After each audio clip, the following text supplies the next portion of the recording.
Bernd, I think I'm going to start with you. Given that you guys have been doing this for more than 10 years, as you said, you're sort of the old kids on the block, but still very fresh in terms of your team. Oh, but old, maybe old in a good way kind of thing. From the old in a good way kind of perspective, Bernd, how have you guys been cooperating with angels so far? What's your experience been like? Lots of good experience. We had this in the pre-chat a bit. I would say 80-20 positive experiences in the past, or even more so in our case. Angels as such we're part of our founding history. They supported us as a fund in our very first fund in order to get started. So there was always a very close relationship, and we always had them also in our advisory board. So we know that the value they can bring, and that's why we love to work with them pretty early already. Try to really work with angels who are experts or who have been entrepreneurs themselves in a certain field, whether it's healthcare or climate or whatever, and really discuss with them the current trends, what's happening there. So there's really a close relationship also, and they know what we are looking for. And therefore, that adds value in terms of sourcing for us, finding great teams. It can add tremendous value to our teams if there is an angel on board that has been active as an entrepreneur in the same field. Much more independent view sometimes than the typical VC view in a board. So we like to give them board seats as well. And therefore, they can be really crucial also for the development of the company. So lots of very positive experience. And like Steffen Zoller, he was one of the angels we worked with in the aging senior care space, and he became a venture partner with us because it just fitted so well, and so he adds tremendous value for us. Now, Martino, we have seen Bernd's perspective, but of course I have to ask you, given that you've been angel investing for such a long time, what has your experience been like cooperating or maybe also not cooperating with VCs? Yeah, well, we love them and we hate them, right? Of course, first of all, we love them. They provide funding, which we urgently need for many of the companies where I invested in. We hate them in the current environment when they're not open to invest, when the term sheets are being pulled, when they leave the startups to the last minute to actually sign docs, be in front of the notary after several appointments have been delayed. But usually, it's a very good experience. They haven't worked together, no, yet. I would say they're good ones and they're great ones. And you can see differences in who you prefer to work with and who's the right partner for your startup as well. What do you think does it take to be the right partner for a startup? For a VC or for a business angel? For an angel. So, I mean, we're working often together with business angels because, well, they're the investor, the first step, and then us, more or less, exactly the follow-on investor. And we made very good experiences with business angels who, let's say, prepare the founders of what it means working together with a VC. Because it's some kind of different, or as you say, VCs behave sometimes different than business angels. And we have former founders who are now business angels bringing us deal flow and, let's say, also having the experience working with the VC and then giving the experience to their founders. And so then it's a completely other, let's say, way of talking together than just, let's say, unexperienced founders who have now to experience, okay, what does it mean with a VC? Or actually, we also had the cases that business angels, let's say, have framed it a little bit differently, and that was more or less a tough start to work together because also the founders had different experiences or different expectations what it means to be working with a VC. So good angels helping those founders starting their company and also preparing for working together with a VC, that helps a lot. Now, Martina, you've already sort of kind of tapped into this notion of we do generally love them, or we love working with them, but right now we tend not to so much. So let's maybe talk about the macro climate in this sense. What do you feel like has changed from your perspective of a business angel in the last maybe half a year or even longer? I think currently the VCs, if they want to invest, they are in a much better negotiation position. So liquidation preferences are pretty standard. It's good if we get them as angels as well, and sometimes we do, and sometimes we don't. So that's always off to a very good start, if we don't. If you don't. I see. But do you please feel, add. Sorry, Ben, do you feel, I just dropped everything. Do you feel the same? Do you feel like you're in a better negotiation situation? In a bit, yeah, at some point, but always depends on I mean, how strong the performance of the company is, right? I mean, there's still these rounds where you talk to a founder just recently on a Friday afternoon, and you agree to think about going deeper over the weekend, and Monday morning he calls you and says, "Oh well, I got a signed term sheet. Sorry." So did I perceive that as being in a strong negotiating position? Probably not, right? So it's really, I mean, it's of course if the company goes through difficult times, and if you don't know how the next funding round might look like, and there are not investors lining up for that, of course you need to assess what risk are you taking there, and our LPs would question us just paying the old price because it was the old post money. They would of course ask us, okay, how did you come up with that pricing? And therefore we are also in a position to defend ourselves in front of our LPs, right? And maybe to add that, I think now we are in certain times in a better position, but actually I think we're in a normal position right now. Back again, I mean, it was ridiculous the first 2 years you have. I mean, it was a normal case that you have a weekend to decide, and now normally you have a few weeks, and there are some exemptions where it's only a weekend. But I think that's now, let's say, the good times and not something bad, or the normal times, and it was before it was something different. And maybe just to add, I think it's not, at least as I perceive it, it's not a question whether it's angels or VCs, but it's really round to round, right? I mean, in many cases in our portfolio, we sit on the other side of the table and we are the existing investors and get it to swallow a liquidation preference for the new ones that we don't like, right? So it's more like round to round, that, as I would perceive it, than the business angel cohort and the VC cohort. I think over this afternoon we've spoken a lot about cooperation, and we did it very much in context of impact in itself. And while this discussion is very interesting on a broader level, let's maybe zoom in a little bit and look at the impact space more specifically. I'm going to ask the question very blatantly. Is there a difference in the cooperation between impact VCs and angels and non-impact VCs and angels? Whoever wants to go first. I think Ben. Okay. Yes. Yes and no. So I think the mechanics itself don't differ, right? I mean, what we just talked about, I mean, the investment mechanics, they're the same. Although there is one dimension more, which is impact, and that counts on in terms of impact measurement, impact due diligence, which you typically don't have in a normal case, which comes on top if you're talking between impact investors, whether it's the VC or the angel. And the nice thing, there is another layer also on the relationship side. I think there could be super strong relationships apart from impact between angels and VCs. But the impact sometimes add another layer, and that also counts when it comes to the relationship between the company, the founder, the angel, and the investor. So I think sometimes, yes, there might be even more resilience if there's more purpose behind and more mission alignment behind if there's an impact that the founder, the angel, the VC really thrives for.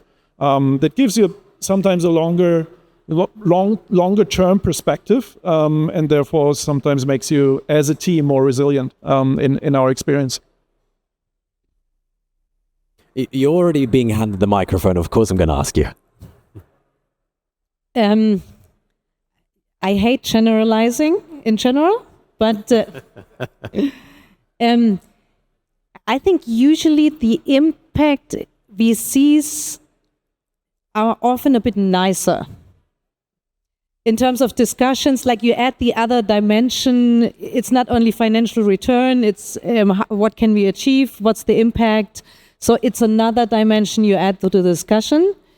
And it's often not as, I would say, harsh or abrupt, or it's a bit nicer discussion, I would say. Now I'm feeling a little bit bad because we are not the nice guys. Actually. Maybe you should add some impact. Yeah. Or being also a nice investor without being an impact fund. Maybe that's also worse. Yeah. So maybe just coming back to the point I had before.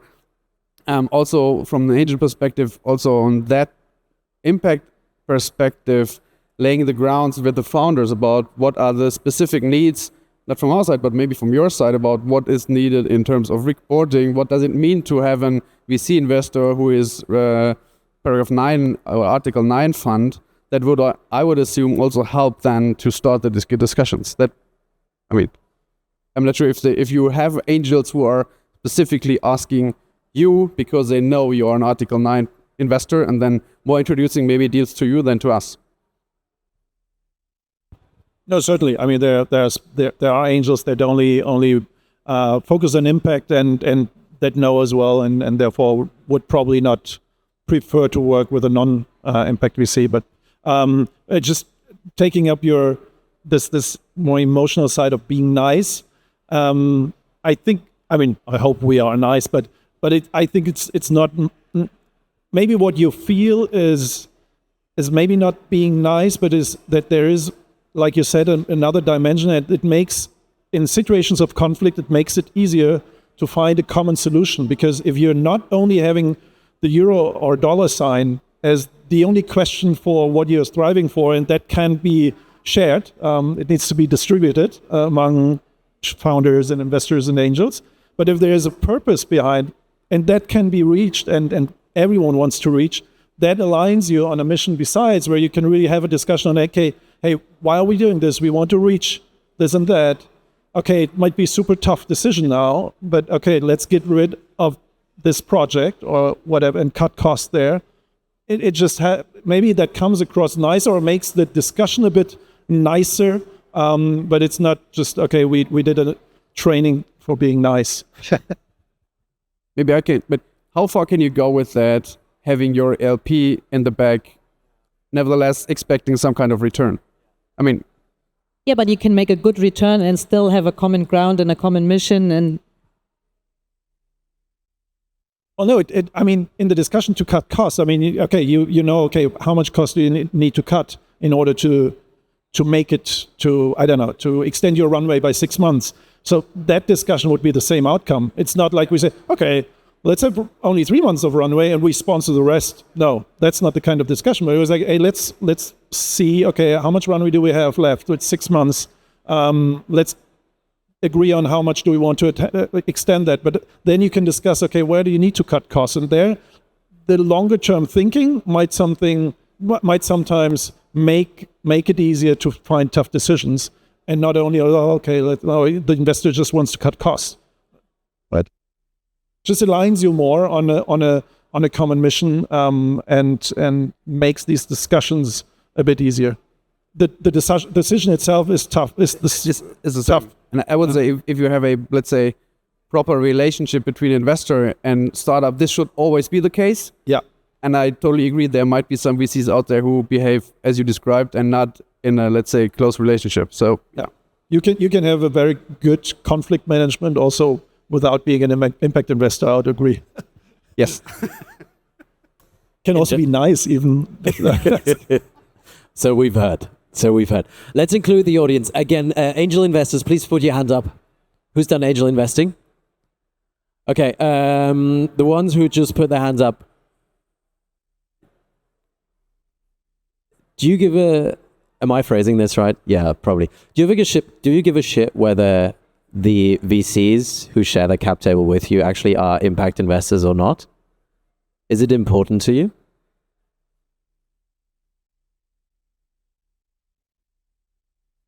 I guess yes.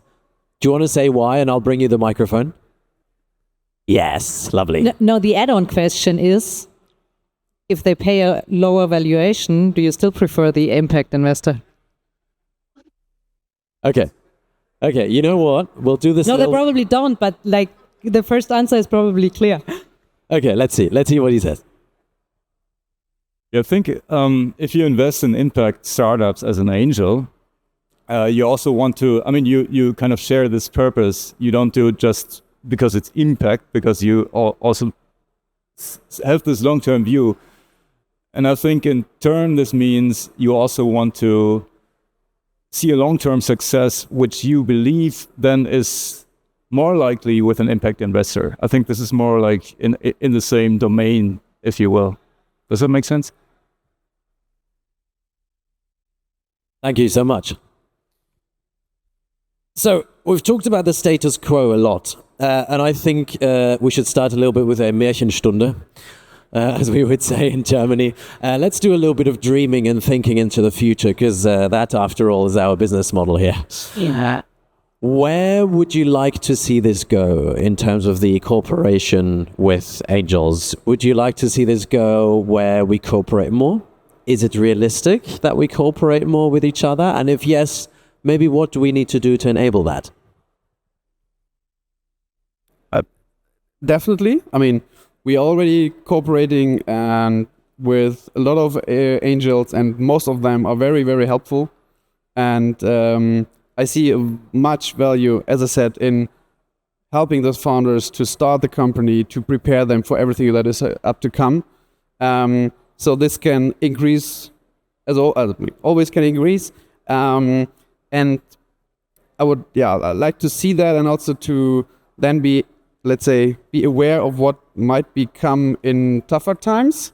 So currently we also have some discussions exactly about liquidation preferences. Yeah. So if there are cases which are maybe not that successful, and in the end you have that waterfall, and I mean, there's a waterfall and we try to stick to it, and then we have some tougher discussions about blocking deals, etc., because some of the angels actually will not get anything. So this currently is also the time to see what relationships work and what not. And so then I would love to foster more on the relationships that work and have angels on the ground helping us with that. But I think we are in a very good phase already, but it can increase definitely. I think one dream, I mean, that is happening right now already, because despite that macroeconomic environment we are in, and that doesn't make it easier, and even some angels that would invest maybe more in normal times are holding back, or some shy way of doing more. But overall, what we see is more and more angels are interested in impact topics, and we have seen that trend on the founder side extremely over the last 5 years. So when I started 9 years ago, the best, I don't know, WHU graduates, they wanted to start a cool startup, but they didn't really care what they were doing with that startup. Nowadays, the best guys and girls want to really found a great company, but at the same time have purpose with that. And that is a major difference now in the market. So we see great teams. And fortunately, also the generation grows of exited companies and exited entrepreneurs that might not want to start all over again with a new startup. And maybe the old startup wasn't very purposeful. But even more so, they think, okay, now I want to do something purposeful. And as an angel, then they look for really purposeful stuff. So that is a trend I would see more and more in the coming years, because it's like a bit of a generation also, right? Entrepreneurs that exited, have more money, then become angels. So I'm very positive on that side. And then the dream would be to have then this magic AI driven machine that just matches founders, angels, VCs with perfect matching of being nice scores and everything, and you just get the right teams together. And all of a sudden, VCs don't need social skills anymore. Finally. Please, Martina. I won't mention nice again. No, but in my dream world, like the best startups I have, they really understand how to, first of all, pick their angels, and then also how to manage them and how to approach them. A lot of startups fail in using their angel as effectively as they could. And the same holds true for venture capital funds, that often don't see the value the angels actually have, but that needs a lot of work in the beginning, like how to identify like what each angel brings to the table, what network they have, where can they help best. And there are a lot of work can be improved. And at Encourage Ventures, we do a lot of education for the startups, so they don't spend wasting their time with their angels, but use them effectively. To Bernd's point before, where we see an increase in impact companies being founded, can we assume that with the increase in volume, there is also a stable or even an increase in quality? Or is there a bit of opportunistic behavior in the market to be seen already? What do you think, Matthias? We had it also before. My feeling is that, let's say 3 or 4 years ago, I mean, you're even longer in the market, we had more, let's say, businesses or startups started that were more like purpose-driven and not so much focusing on, is it a vital business model? And my experience is that has changed a lot. And the, let's say, professionalism of such startups and the business models are much more validated. There's much more of a VC case in it. So I would say, yes, the quality is increasing. And also, let's say, the whole surrounding. So VCs are there, business angels are there. So the whole scene is getting more and more professional. So there is a huge increase. And I think this will continue in the next years. Yeah, I would agree. You see more and more matching also between engineering IT people and business people, which professionalizes a lot what the startups can do in terms of VC readiness. I've seen quite a few impact startups that told me in the first meeting, you know, we do that business model, but we don't really want to make money, we just want to change the world.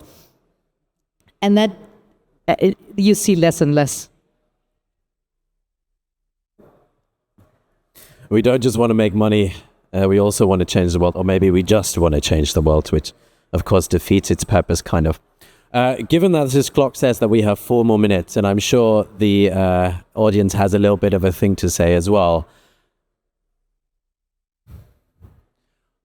I'd like to ask all of you that one question, which is, what is the one thing that we can do today that will help us cooperate with each other better in the future? And Bernd, it's very unfair, but I'll start with you. What's the one thing we can do today?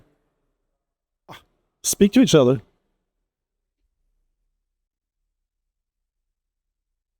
Yeah, absolutely.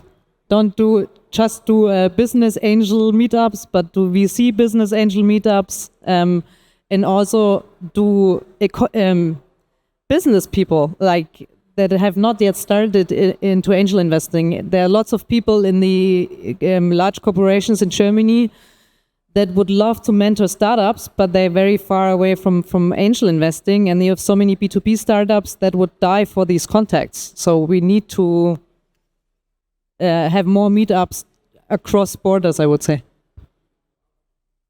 Yeah, couldn't only agree more than that. I mean, align more in the needs of everybody, getting more, let's say, the alignment of what are the requirements of a VC, was an angel, and then maybe also doing things together, events together, and speaking to startups, and not, let's say, sometimes it's a little bit of fight, or let's say VCs don't recognize angels. No, never. Yeah, we all nice. Yeah, exactly. Yeah. No, so yeah, I mean, in the end, it's just speak to each other and do something together.